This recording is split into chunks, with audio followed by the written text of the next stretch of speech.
Hey there. However you're feeling right now, tired, restless, quiet, or somewhere in between, you've come to the right place. This isn't a story that needs your focus. It doesn't ask you to stay awake, to follow every word, or to hold on to anything at all. In fact, the best thing you can do is let go. Let your shoulders drop. Let your breath slow. Let your thoughts drift like leaves on a still pond.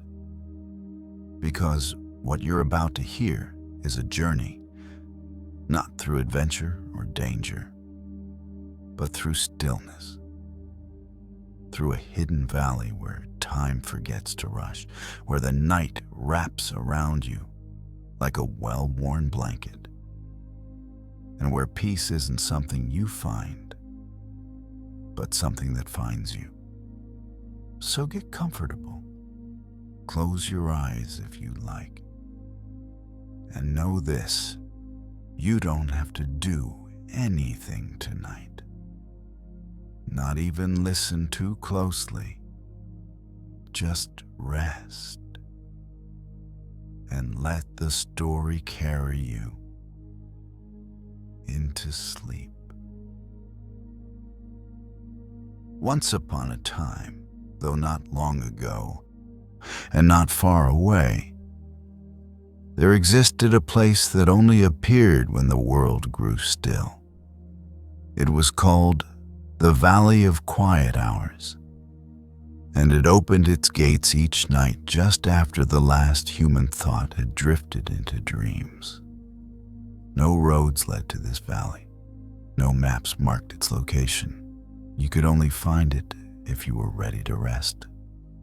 Truly rest. And tonight, as your eyelids grow heavy and your breath slows like a tide returning to shore, you found it welcome.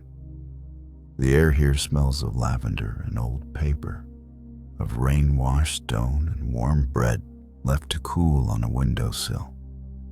Above you, the sky isn't black.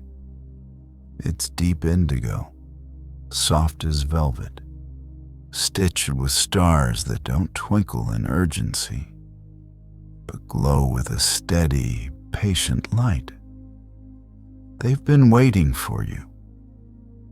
At the edge of the valley stands an ancient cottage made of river clay and moonlight. Its roof is thatched with dried meadow grass, and smoke curls gently from its chimney. Not gray, but silver, like mist given form. This is the home of Elira, the keeper of quiet hours. Elira doesn't speak much. She doesn't need to. Her presence is like a sigh of relief your body didn't know it was holding. She wears a robe woven from spider silk and dandelion fluff, and her hair flows like slow-moving water, dark and shimmering with tiny sparks. Like someone sprinkled stardust into a midnight stream. She's been expecting you. Without a word, she opens the wooden door. Inside, the cottage is warm, lit only by floating orbs of amber light that hover near the ceiling, pulsing softly like sleeping hearts. The floor is covered in thick rugs spun from clouds. Yes, clouds.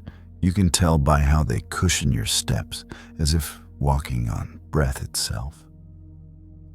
There's a rocking chair by the hearth, a shelf of books that hum faintly when you pass them, and a window that looks out onto a field of whispering poppies. Sit, she seems to say. Not with her voice, but with the tilt of her head, the curve of her smile. You've carried enough today, and so you do. You sink into the chair, and it molds around you like a hug from someone who loves you without condition.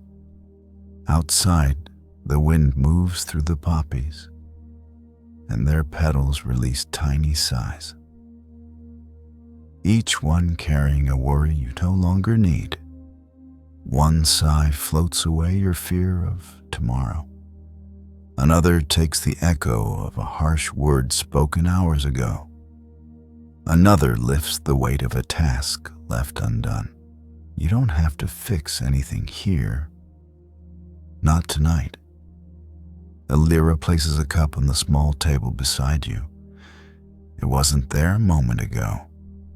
Steam rises from it in slow spirals, smelling of chamomile, honey, and something unnameable. Something that tastes like childhood safety. You don't need to drink it. Just knowing it's there is enough. Now, let your eyes close. Feel the warmth of the room wrap around your shoulders like a blanket fresh from the sun. Feel the rhythm of your breath, deep, slow, even. In and out. In and out. Each exhale softer than the last. Each inhale drawing in peace, quiet, stillness.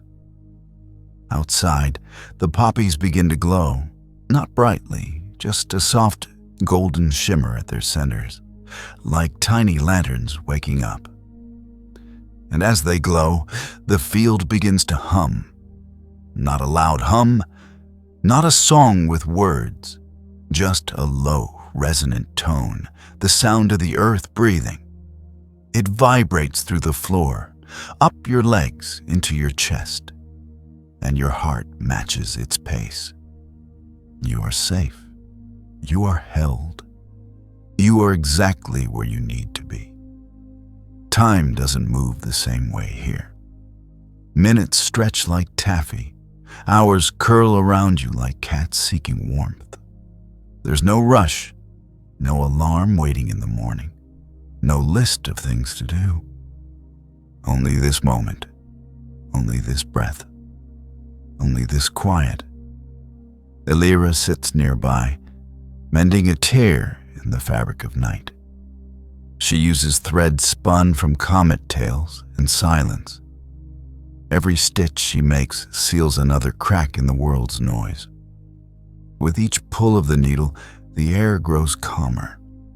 The shadows grow kinder. The darkness becomes not something to fear, but something to nestle into like cool sheets on a summer night. And now, a path appears. Not with stones or signs, but with light. A trail of fireflies drifts from the window, leading deeper into the valley. They don't fly fast. They wait for you. They know you'll follow when you're ready. But you don't have to go yet. Stay here. Rest here. Let your thoughts dissolve like sugar in warm tea. Your body is heavy now, not with exhaustion, but with surrender. Your arms, your legs, even your fingertips feel deliciously distant, as if they've already begun dreaming. Your mind is quiet, not empty, but full of calm. Like a lake at dawn, still clear, reflecting only the sky. The fireflies pulse gently. Whenever you're ready. But maybe you'll stay in the cottage a little longer. Maybe you'll listen to the crackle of the hearth, where the flames dance without burning, glowing blue and gold like liquid light. Maybe you'll watch the books on the shelf open themselves, pages fluttering like wings, releasing stories that float into the air as scented mist, stories of kindness, of gentle reunions, of quiet courage. One story drifts towards you. It's about a child who planted a seed in a cracked sidewalk, and years later, a tree grew tall enough to shade an entire street. Another is about an old man who wrote letters to the moon, and every full moon, he'd find a reply written in dew on his windowsill. These aren't grand tales. They're soft. They're true. And they remind you that goodness exists, even when you can't see it. You breathe deeper. Your jaw unclenches. Your shoulders drop. Your thoughts slow to a crawl, then a drift, then a float. The fireflies haven't moved on. They're still waiting. But now, they're closer. They've come inside. One lands on your knee. Cool, light, humming faintly. It doesn't sting. It doesn't demand. It simply says, "Come, walk with us." And so you rise. Not because you must, but because your soul feels light enough to follow. You step outside, barefoot on moss that feels like memory. The valley stretches before you, rolling hills covered in silver grass, trees with bark like polished pearl, streams that flow upward into the sky, feeding the clouds. Everything here moves in reverse of the waking world. Here, roots reach for stars. Rivers sing lullabies. Stones remember your name. You walk, not fast, not slow, just naturally, as if your feet have always known this path. With every step, you leave behind another layer of tension, the tightness in your neck, gone, dissolved by the mist rising from the stream. The knot in your stomach, unraveled by the wind brushing your side like a mother's hand. The buzz in your mind, soothed by the distant chime of crystal leaves high in the trees. You pass a grove where owls sit in meditation, eyes closed, wings folded in prayer. You pass a meadow where butterflies sleep midair, suspended in dream loops of color. You pass a well whose water shows not your reflection, but your calmest self, the version of you who trusts, who rests, who knows they are enough. And then you reach the heart of the valley. It's not a place, it's a feeling, a great open space where the ground is made of moonstone, smooth and cool. In the center stands a single tree, its trunk wide as a house, its branches stretching so high they disappear into the stars. This is the dreaming tree, and its roots run through every sleeping mind on earth. Beneath it there's a hammock woven from starlight and spider silk. It sways without wind. You lie down. The moment your back touches the hammock, it cradles you completely. It knows the shape of your weariness. It holds you like gravity holds the moon, gently, surely, forever. Above, the branches of the dreaming tree begin to glow. Not with light, but with dreams. Thousands of them, tiny, luminous orbs, each one a story waiting to be lived. Some are adventures, some are reunions, some are simple moments. Baking bread with a loved one, walking through autumn leaves, sitting in silence with someone who understands you without words. One orb drifts down. It hovers above your chest, pulsing softly. This is your dream for tonight. It doesn't show you monsters. It doesn't show you failures. It shows you peace. Maybe you're walking on a beach where the waves wash your footprints away as soon as you make them. So you never have to look back. Maybe you're curled up in a library where every book whispers comfort. Maybe you're flying, not to escape, but just to feel the wind beneath you, free and weightless. Whatever it is, it's yours.